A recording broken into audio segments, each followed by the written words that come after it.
So connect అయ్యారు అక్కడ అక్కడ. అండ్ ఇంకో ఎవరిది థాట్, ఎవరిది సో తీయాలని థాట్ కావచ్చు? ఏంటి అంటే యాక్చువల్లీ ఫస్ట్ నేను లైక్ నా solo boy film trailer launch అప్పుడు వీళ్ళ పేరెంట్స్ని పిలవడం జరిగింది. ఆ పేరెంట్స్ని వాళ్ళని పిలిచినప్పుడు వాళ్ళ మదర్ అనుకోకుండా లైక్ ఆవిడ ప్రెస్లో చెప్పేశారనమాట. అంటే మురళీ నాయక్ గారి మీద ఏమైనా బయోపిక్ తీయాలని అనుకుంటున్నారా అని ఎవరు అడిగారనమాట ప్రెస్ వాళ్ళు. ఓకే. సో తీయాలనుకుంటున్నాము అంటే ఎవరు చేస్తే బాగుంటుంది అన్నప్పుడు గౌతమ్ చేస్తే బాగుంటుంది అని చెప్పేసి ఆవిడ నోటి నుంచి ఆవిడ వచ్చేసింది. అన్నారు.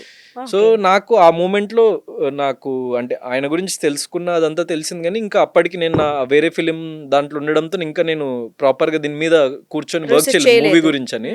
సో ఆవిడ చెప్పిన తర్వాత నేను ఒక 1 hour మా ఈవెంట్ అయిపోయిన తర్వాత వాళ్ళతో కూర్చొని అసలు ఆయన లైఫ్లో ఏమేమి ఉన్నాయి ఘట్టాలు అవన్నీ ఇంకా క్లియర్గా అడిగి ఆవిడని తెలుసుకొని then yes this film deserves to be a like national లెవెల్లో చెప్పగలిగే ఒక సబ్జెక్ట్ ఇది అని చెప్పేసి నాకు అనిపించడము.